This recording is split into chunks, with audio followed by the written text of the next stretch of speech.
ہم اس وقت ایک ایسی مقدس سرزمین پر ہیں جو کئی انبیاء کی قیام گاہ اور گزرگاہ رہی۔ مصر ہے جو بلد الانبیاء، اس کو انگریزی میں سینائی کہا جاتا ہے۔ علیہ السلام جب پہلی دفعہ مصر سے بھاگ کر نکلے ہیں، بحر قلزم کے ساتھ ساتھ چلتے ہوئے مدین پہنچے ہیں۔ شعیب علیہ السلام اور ان کی بیوی اور ان کی بیٹی وغیرہ یہیں دفن ہیں، اور ساحروں کے ساتھ مقابلہ ہوا۔ موسیٰ علیہ السلام اور بنی اسرائیل اس بحر قلزم کے ساحل پر پہنچ گئے۔ مارو اپنی لاٹھی سے سمندر پر، پھر کیا ہوا؟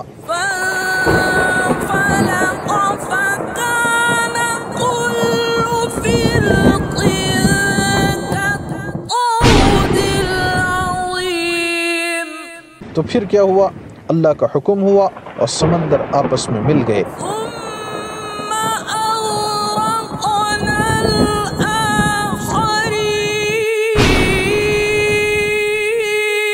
پھر ہے وہ طیب اسم کہلاتی ہے، راستے سے وہ آگے کی طرف گئے تھے۔ اگر اس ڈسٹنس کو ہم ناپتے ہیں تو یہ تقریباً 17 کلومیٹر بنتا ہے، میل اندر تک ہے۔ لیکن یہ جو نویبہ کے سامنے والی جگہ، اصحاب السبت کی بستی یہی تھیں۔ اللہ نے بطور عذاب ان سب کو بندر بنا دیا تھا۔ قرآن کریم میں حاضرۃ البحر سے مراد یہی علاقہ ہے۔ بچھڑے کی عبادت یہیں سے شروع ہوئی اور سامری نے اسی جگہ بنی اسرائیل کو بہکایا تھا۔ یہی کوہ طور ہے جہاں اللہ تعالیٰ نے حضرت موسیٰ علیہ السلام کو تورات عطا فرمائی۔ خضر علیہ السلام کے ساتھ جو آپ نے کشتی کا سفر کیا ہے، وہ اسی سمندر میں آپ نے سفر کیا ہے، وہ بھی اسی بحر قلزم کے راستے سے ہوتی ہوئی مینا الجار میں پہنچی تھی۔ پلینٹس جو ہیں سمندر کی تہ میں ان کو ملے ہیں، جن کے پہیے سونے کے ہیں، اور اس کے آس پاس ہزاروں سال پرانی تلواریں اور ہڈیاں فرعون کی فوجیوں اور ان کے گھوڑوں کی ہیں۔ فرعون کی لاش مصر میں پڑی ہوئی آج بھی یہ بتا رہی ہے۔ السلام علیکم ورحمۃ اللہ وبرکاتہ۔ آج کی یہ ویڈیو انتہائی اہم ہے، خصوصاً ان حضرات کے لیے جن کو قرآن سے محبت ہے، اس کی تفسیر سے محبت ہے، اور انبیاء کے واقعات سے جن کا قلبی تعلق ہے۔ ہم اس وقت ایک ایسی مقدس سرزمین پر ہیں جو کئی انبیاء کی قیام گاہ اور گزرگاہ رہی ہے، جہاں کئی ایک قرآنی واقعات اور معجزات رونما ہوئے ہیں۔ یہ ویڈیو بہت اہم ہے اور بڑی محنت اور اسٹڈی کرنے کے بعد بنائی گئی ہے، لہٰذا اس کو آخر تک ضرور دیکھیں۔ یہ جو خوبصورت منظر آپ کو نظر آ رہا ہے، یہ بحر قلزم ہے، دا گلف آف عقبہ جس کو کہا جاتا ہے، ریڈ سی جس کو کہا جاتا ہے۔ اس سمندر کے دوسری جانب جو پہاڑ نظر آ رہے ہیں وہ مصر ہے، جو بلد الانبیاء ہے، جو حضرت موسیٰ علیہ السلام اور حضرت یوسف علیہ السلام اور پتہ نہیں کتنے انبیاء کا مسکن رہا ہے۔ آج ہم جس اہم زیارت کی طرف خصوصی فوکس کریں گے وہ جگہ ہے جہاں حضرت موسیٰ علیہ السلام کے ہاتھ پر اللہ کے حکم سے ایک عظیم معجزہ پیش آیا تھا کہ آپ نے سمندر پر اپنا عصا مارا اور سمندر 2 حصوں میں تقسیم ہو گیا تھا، اور درمیان میں راستے بن گئے تھے جس پر سے 6 لاکھ بنی اسرائیل کی قوم صحیح سالم پار نکل گئی تھی۔ لیکن اسی سمندر میں فرعون اپنے پورے لاؤ لشکر سمیت غرق ہو گیا تھا۔ بعض حضرات اس واقعے کو دریائے نیل کا واقعہ بتاتے ہیں، جو کہ صحیح نہیں ہے۔ اس بات کی سب سے پہلی دلیل خود قرآن ہے کہ اس میں اللہ نے لفظ بحر استعمال کیا ہے، فَأَوْحَيْنَا إِلَى مُوسَىٰ أَنِ اضْرِب بِعَصَاكَ الْبَحْرَ۔ تو بحر کا مطلب ہوتا ہے سی، سمندر۔ تو ہم نے وحی کی موسیٰ کی طرف کہ ضرب لگاؤ اپنے عصا کے ساتھ سمندر پر، تو وہ پھٹ گیا اور ہر حصہ ایک بہت بڑے پہاڑ کی طرح ہو گیا۔ یہ واقعہ دراصل اسی بحر قلزم میں پیش آیا تھا جو سمندر اس وقت آپ کے سامنے ہے۔ چونکہ اس واقعے کا ذکر قرآن میں بھی ہے، تورات میں بھی ہے، بائبل میں بھی، اولڈ ٹیسٹیمنٹ میں ہے، لہٰذا یہ واقعہ بیک وقت یہودی، عیسائی اور مسلمان ان تینوں کے لیے بڑی اہمیت کا حامل ہے، لہٰذا اس کی تاریخی اور جغرافیائی اور سائنسی تحقیقات مستقل ہوتی رہی ہیں۔ بعض محققین نے اس واقعے کو بحر سوئس میں ہونا لکھا ہے، لیکن جب ہم نے ان دونوں تحقیقات کا تقابلی مطالعہ کیا، کمپیریٹیو اسٹڈی کی، تو تاریخی، سائنسی، جیولوجیکلی اور جیوگرافیکلی یہی بات زیادہ قرین قیاس اور حقیقت کے قریب معلوم ہوتی ہے کہ یہ واقعہ بحر سوئس کا نہیں بلکہ بحر قلزم ہی کا ہے۔ اس واقعے کے شواہد آپ کے سامنے پیش کرنے سے پہلے آئیے ہم آپ کو گوگل ارتھ کے ذریعے اس علاقے کی تاریخی حیثیت بتاتے ہیں کہ یہ علاقہ قرآنی واقعات کی روشنی میں کتنی اہمیت کا حامل ہے۔ بحر قلزم کے اس پار تو مصر ہے اور اس پار سینا ہے، جس کو انگریزی میں سینائی کہا جاتا ہے، جو اس وقت سعودی عرب کا حصہ ہے۔ حضرت موسیٰ علیہ السلام جب پہلی دفعہ مصر سے بھاگ کر نکلے ہیں تو آپ اس راستے سے ہوتے ہوئے بحر قلزم کے ساتھ ساتھ چلتے ہوئے مدین پہنچے ہیں۔ مدین جس کا اب نام بدعا ہے، جو حضرت شعیب علیہ السلام کی بستی تھی۔ یہی وہ کنواں ہے جہاں آپ نے پانی پیا تھا اور حضرت شعیب علیہ السلام کی بکریوں کو پانی پلایا تھا۔ اس کنویں کے متعلق ہمارا مکمل ویڈیو اگر آپ نے ابھی تک نہیں دیکھا ہے تو ضرور دیکھیں، اس ویڈیو کی لنک اس کے ڈسکرپشن میں دے دی گئی ہے۔ یہاں اس جگہ پر مغائر شعیب ہیں، جس میں قوم شعیب کے بنائے ہوئے ہزاروں سال پرانے گھروں کے بقایا جات موجود ہیں۔ اس کے متعلق ایک تفصیل ویڈیو ہم آئندہ پیش کریں گے انشاءاللہ۔ اس کو دیکھنے کے لیے بہتر ہے کہ آپ ابھی سے اس چینل کو سبسکرائب کر لیں۔ حضرت شعیب علیہ السلام اور ان کی بیوی اور ان کی بیٹی وغیرہ یہیں دفن ہیں، لیکن ان کی کوئی نشانی اس وقت موجود نہیں ہے۔ اس علاقے میں چونکہ حضرت موسیٰ علیہ السلام نے 10 سال کی مدت گزاری ہے، لہٰذا آپ اس وادی سے اچھے طریقے سے واقف تھے۔ پھر نبوت ملنے کے بعد جب آپ پھر دوبارہ واپس مصر گئے ہیں اور فرعون کو دعوت دی ہے، اور جب سخت حالات پیش آئے ہیں اور ساحروں کے ساتھ مقابلہ ہوا اور انہوں نے بھی الحمدللہ کلمہ پڑھ لیا تھا، اس وقت حضرت موسیٰ علیہ السلام اللہ کے حکم سے بنی اسرائیل کو لے کر مصر سے نکل گئے، اور فرعون اپنی بے بسی اور رسوائی کا بدلہ لینے کے لیے حضرت موسیٰ علیہ السلام اور بنی اسرائیل کو مکمل طور پر ختم کرنے کے لیے ان کے تعاقب میں نکلا۔ بالآخر حضرت موسیٰ علیہ السلام اور بنی اسرائیل اس بحر قلزم کے ساحل پر پہنچ گئے۔ سامنے ٹھاٹے مارتا ہوا سمندر تھا اور پیچھے فرعون کا لشکر تھا، تو بنی اسرائیل کو موت اپنے سر پر نظر آنے لگی۔ تو قوم نے کہا، یا موسیٰ انا لمدرکون، surely we are overtaken، اے موسیٰ ہم تو بس پکڑے گئے۔ تو حضرت موسیٰ چونکہ نبی ہیں، نبی کے ایمان کا کیا معیار ہوتا ہے، انہوں نے فرمایا کلا، نیور، ہرگز نہیں، انا معی ربی سیہدین، ہم ہرگز ہلاک نہیں ہو سکتے، یقیناً میرا رب میرے ساتھ ہے، وہ ضرور میرے لیے راستہ پیدا کر دے گا۔ بعض محققین کہتے ہیں کہ جہاں وہ قوم جمع ہو گئی تھی وہ یہ دہب والی جگہ ہے، اور بعض کہتے ہیں کہ وہ یہ نویبہ والی جگہ ہے۔ پھر اللہ نے حضرت موسیٰ علیہ السلام کو حکم دیا،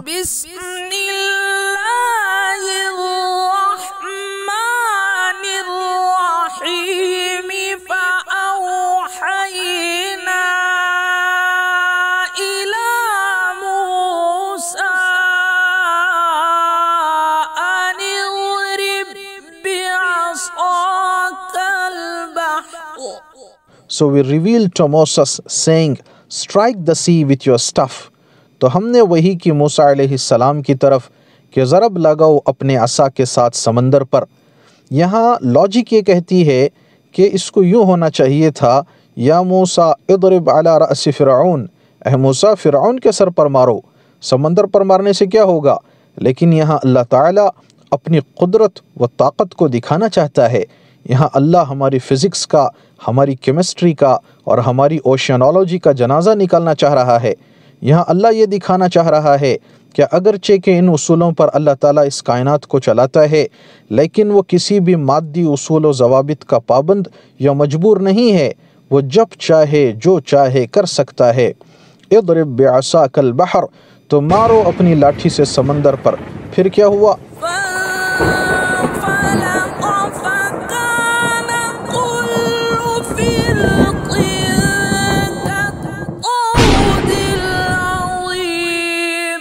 تو وہ سمندر پھٹ گیا اور 2 حصوں میں تقسیم ہو گیا، اور ہر حصہ ایک بہت بڑے پہاڑ کی طرح ہو گیا۔ فَاضْرِبْ لَهُمْ طَرِيقًا فِي الْبَحْرِ يَبَسًا، پس ان کے لیے سمندر میں ایک خشک راستہ بنا۔ پیچھے سے فرعون اپنا سارے کا سارا لشکر لے کر، جو مفسرین کے بقول لاکھوں کی تعداد میں تھا، اس سمندر میں داخل ہوا۔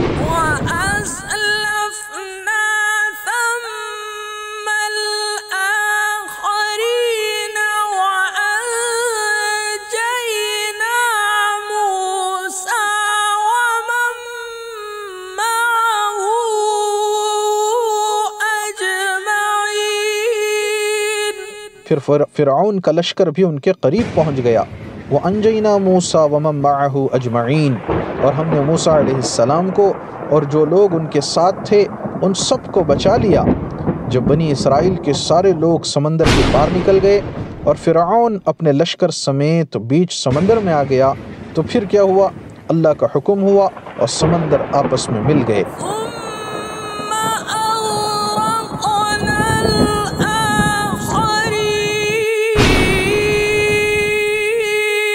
پھر ہم نے فرعون اور اس کے لشکر کو ڈبو دیا۔ دوسری جگہ اللہ تعالیٰ فرماتا ہے فَغَشِيَهُم مِّنَ الْيَمِّ مَا غَشِيَهُم، پھر ڈھانپ لیا ان کو پانی نے جیسا کہ ڈھانپ لیا۔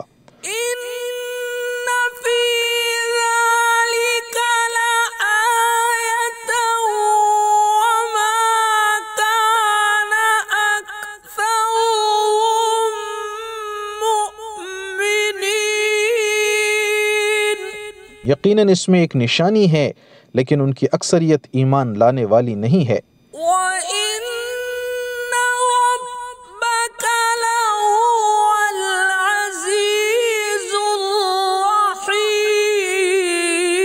اور یقیناً آپ صلی اللہ علیہ وسلم کا رب بہت زبردست نہایت رحم کرنے والا ہے۔ یہ جو جگہ ہے وہ طیب اسم کہلاتی ہے۔ یہ عجیب و غریب وادی ہے۔ جب حضرت موسیٰ علیہ السلام اور بنی اسرائیل سمندر سے بعافیت پار نکل گئے تو اسی راستے سے وہ آگے کی طرف گئے تھے۔ یہ پہاڑ ایسے ہے گویا کہ یہ درمیان سے پھٹا ہو۔ یہ بھی معجزے کا حصہ لگتا ہے، کیونکہ ہزاروں سال پہلے ایسی کوئی ٹیکنالوجی نہیں تھی جس سے پہاڑ کو اس طرح درمیان کے سیدھ میں کاٹ کر جگہ بنا دی جائے۔ ویسے لوگ کہتے بھی ہیں کہ جب موسیٰ علیہ السلام کے عصا مارنے کی وجہ سے سمندر پھٹا تھا، اسی کے ساتھ یہ پہاڑ بھی پھٹ گیا تھا، لیکن ہمارے پاس ایسی کوئی معلومات کسی مستند ذرائع سے نہیں پہنچی ہیں جس کی بنیاد پر اس بات کی تصدیق کی جا سکے۔ واللہ تعالی اعلم۔ البتہ اگر آپ حضرات میں سے کسی کے پاس اس کے متعلق کوئی معلومات ہوں تو ہمیں کمنٹس میں ضرور بتائیں۔ اس وادی میں کچھ بہتے ہوئے چشمے بھی ہیں اور کھجور کے درخت بھی ہیں۔ اگر ہم اس بات کو مان لیں کہ آپ علیہ السلام اور بنی اسرائیل مصر کے دہب کی جگہ سے نکلے تھے اور سمندر میں داخل ہو کر طیب اسم کی طرف سے نکلے تھے، تو اس میں ایک اشکال یہ ہے کہ یہ جو اس کے درمیان کا جو سمندر کا فاصلہ یا ڈسٹنس ہے وہ تھوڑا سا کراس ہونے کی وجہ سے بنتا ہے تقریباً 27 یا 28 کلومیٹرز، مگر دوسرے قرائن کے حساب سے اگر غور کریں تو یہ سفر اتنا لمبا تو نہیں ہونا چاہیے، یہ کچھ زیادہ معلوم ہوتا ہے۔ یہودی محققین کے مطابق آپ علیہ السلام اور بنی اسرائیل نویبہ والی جگہ جمع ہوئے تھے اور یہیں سے سمندر کے راستے میں اترے تھے اور دوسری طرف سے باہر نکلے تھے۔ اگر ان کی اس بات کو مان لیا جائے تو اس میں بھی بالکل وہی اشکال پیدا ہو سکتا ہے کہ یہ جگہ سیدھا آگے طیب اسم کی طرف نہیں نکل رہی ہے، تو ممکن ہے کہ یہ سیدھا سیدھا چل کر دوسرے کنارے کے جانب باہر نکل کر دائیں مڑ گئے ہوں اور پھر وہاں سے ساحل سمندر کے ساتھ ساتھ چلتے ہوئے طیب اسم کی طرف سے اس وادی سے باہر نکل گئے ہوں۔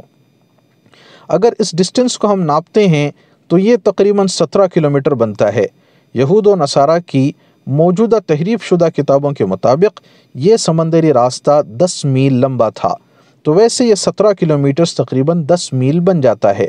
واللہ تعالی اعلم۔ بہرحال سمندر کا حصہ تو وہی ہے، اور یہ بات بھی ذہن میں رکھنے والی ہے کہ ہمارے بعض مفسرین کے قول کے مطابق اس وقت بنی اسرائیل کی تعداد تقریباً 6 لاکھ تھی، تو 6 لاکھ کے لیے کوئی چھوٹے چھوٹے راستے تو نہیں بنے ہوں گے، یقیناً یہ بڑے بڑے گزرگاہ بنے ہوں گے جن سے یہ پوری قوم گزری ہے اور پورا فرعون کا لشکر جس میں غرق ہوا ہے، لہٰذا ایک بڑا ایریا اس سمندری سطح کا اس کے لیے استعمال ہوا ہوگا۔ ویسے اس سمندر کی گہرائی 1 میل اندر تک ہے، لیکن یہ جو نویبہ کے سامنے والی جگہ ہے اس کی گہرائی اتنی زیادہ نہیں ہے، فیو 100 میٹرز ہے، جو غرق کرنے کے لیے تو کافی ہے، اور قدرتاً یہ زمین بالکل سیدھی سیدھی ہے جس سے چل کر آگے کی طرف پار نکلنا آسان ہو۔ چونکہ حضرت موسیٰ علیہ السلام نے 10 سال اس وادی میں گزارا ہے، لہٰذا آپ اس سے اچھی طریقے سے واقف تھے، آپ قوم کو لے کر آگے گئے ہیں۔ آپ اس وادی میں پہنچے ہیں، اس وادی کا نام مقنا ہے، یہ بہت امپورٹنٹ ویلی ہے۔ یہاں وہ پانی کے چشمے ہیں جو عیون موسیٰ کے نام سے مشہور ہیں۔ معروف تو یہی ہے کہ حضرت موسیٰ علیہ السلام نے جو اللہ کے حکم سے جو چٹان پر اپنا عصا مارا تھا، جس سے 12 چشمے پھوٹے تھے، جس سے ان کی قوم نے پانی پیا تھا، اس میں سے تقریباً 7 یا 8 چشمے ابھی بھی واضح ہیں، لیکن وہ چٹان کی شکل تو نہیں ہے، وہ نیچے ریت سے ابل رہے ہیں۔ ممکن ہے ان 3500 سالوں میں کیا کچھ تبدیلیاں ہوئی ہوں گی، وہ چٹانیں وغیرہ ہٹا دی گئی ہوں گی وغیرہ وغیرہ، واللہ تعالی عالم۔ ان چشموں کی مستقل الگ ویڈیو ہم نے بنائی ہے، اگر آپ نے ابھی تک نہیں دیکھا ہے تو اس کو ضرور دیکھیں، اس کی لنک اس کی ڈسکرپشن میں دے دی گئی ہے۔ یہ جو مقنا علاقہ ہے، اس کے متعلق دوسری تاریخ یہ بھی ہے کہ اصحاب السبت کی بستی یہی تھیں، جن کا ذکر قرآن میں آیا ہے، جن کے پاس ہفتے والا دن بڑا ہی مقدس سمجھا جاتا تھا اور اس دن مچھلیوں کا شکار کرنا منع تھا، لیکن ان لوگوں نے حیلے کے ذریعے سے مچھلیوں کا شکار کیا اور اللہ کے حکم کی نافرمانی کی تھی، تو اللہ تعالیٰ نے بطور عذاب ان سب کو بندر بنا دیا تھا۔ تو یہ جو واقعہ قرآن کریم میں آیا ہے، یہ ان کی بستی یہیں مقنا میں آباد تھی۔ قرآن کریم میں حاضرۃ البحر سے مراد یہی علاقہ ہے۔ حضرت مولانا حفظ الرحمن سیوہاروی رحمۃ اللہ علیہ نے اپنی کتاب قصص القرآن میں تفصیل سے اسے نقل کیا ہے، اور بھی بہت سارے تاریخی مصادر سے مقنا کے اصحاب السبت کا علاقہ ہونے کو ثابت کیا ہے۔ دیگر مفسرین کے مطابق حضرت موسیٰ علیہ السلام نے اپنی قوم کو اسی مقنا مقام پر اپنے بھائی حضرت ہارون علیہ السلام کے حوالے کر کے خود کوہ طور پر تشریف لے گئے تھے، جہاں اللہ تعالیٰ نے تورات عطا فرمائی۔ بچھڑے کی عبادت یہیں سے شروع ہوئی اور سامری نے اسی جگہ بنی اسرائیل کو بہکایا تھا۔ کوہ طور کے متعلق موجودہ تحقیقات کے مطابق یہ بات زیادہ واضح اور قرین قیاس ہوتی ہے کہ یہاں سے جو قریب میں یہ جو جبل اللوز نظر آ رہا ہے، یہی کوہ طور ہے جہاں اللہ تعالیٰ نے حضرت موسیٰ علیہ السلام کو تورات عطا فرمائی تھی۔ اس کے متعلق ایک تفصیلی ویڈیو ہم الگ سے بنائیں گے کہ کیا جبل اللوز ہی کوہ طور ہے انشاءاللہ۔ یہ بحر قلزم کا ساحل قرآنی واقعات کے ساتھ اس کا اتنا گہرا تعلق ہے کہ حضرت موسیٰ علیہ السلام جب اپنے خلیفہ حضرت یوشع بن نون علیہ السلام کو ساتھ لے کر حضرت خضر علیہ السلام کی تلاش میں نکلے ہیں، یہ وہی علاقہ ہے، اور حضرت خضر علیہ السلام کے ساتھ جو آپ نے کشتی کا سفر کیا ہے، وہ اسی سمندر میں آپ نے سفر کیا ہے۔ فیض الباری جلد نمبر 1 میں علامہ سید محمد انور شاہ قدس سرہ فرماتے ہیں کہ یہ مقام وہی ہے جو آج عقبہ کے نام سے مشہور ہے۔ کبار مفسرین میں علامہ ابن کثیر رحمۃ اللہ علیہ نے بھی فلق البحر یعنی سی اسپلٹ والا واقعہ بحر قلزم میں ہی ہونا لکھا ہے، اور حضرت عمر رضی اللہ تعالیٰ عنہ کے زمانے میں مدینہ منورہ میں قحط سالی کے وقت جو حضرت سعد ابن ابی وقاص رضی اللہ تعالیٰ عنہ نے جو مصر سے 20 کشتیاں غلوں سے بھری ہوئی بھیجی تھیں، وہ بھی اسی بحر قلزم کے راستے سے ہوتی ہوئیں مینا الجار میں پہنچی تھیں، جس کا ایک مستقل ویڈیو ہم نے مینا الجار کے نام سے بنایا ہوا ہے، جس کی لنک ڈسکرپشن میں موجود ہے۔ سائنسی تحقیقات کے حوالے سے آخری بات یہ ہے کہ سویڈن کے ایک سائنٹسٹ ڈاکٹر لینارٹ مولر نے اپنی تحقیق کاروں کی ایک ٹیم کو لے کر بحیرہ احمر کا تحقیقی سفر کیا تھا۔ ڈاکٹر مولر کی ٹیم نے مصر کے ساحل پر ایک مخصوص مقام سے سمندر کی تہ میں ڈائیونگ کی، وہاں اندر جا کر قدیم آثار کی تلاش کا سلسلہ شروع کیا، اور پھر وہ تمام حیرتناک شواہد اپنی آنکھوں سے دیکھے جو قدیم معجزے کی گواہی آج بھی دے رہے ہیں۔ لینارٹ کی رپورٹ کے مطابق اس سمندر کی تہ میں آج بھی ٹوٹے پوٹے رتھ بکھرے پڑے ہیں جن کے پہیے سونے کے ہیں۔ ایک اس طرح کی کاٹ یا گاڑی جو فرعون سے ریلیٹڈ ہے، وہ مصر کے میوزیم میں جو رکھی ہوئی ہے، اسی طرح کی ایک گاڑی، ایک رتھ آج بھی اس کے ریمیننٹس جو ہیں سمندر کی تہ میں ان کو ملے ہیں، جن کے پہیے سونے کے ہیں، اور اس کے آس پاس ہزاروں سال پرانی تلواریں اور دیگر قدیم ہتھیار بھی بکھرے پڑے ہیں۔ جہاں قدیم دور کے رتھ اور ہتھیار ملے ہیں، وہیں انسانوں اور گھوڑوں کی ہڈیاں بھی بڑی تعداد میں اکٹھی ملی ہیں۔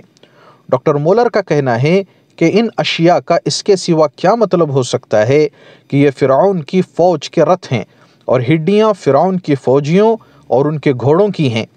انہوں نے اس موضوع پر مستقل ایک کتاب بھی لکھی ہے جس کا نام دا ایکسوڈس کیس ہے۔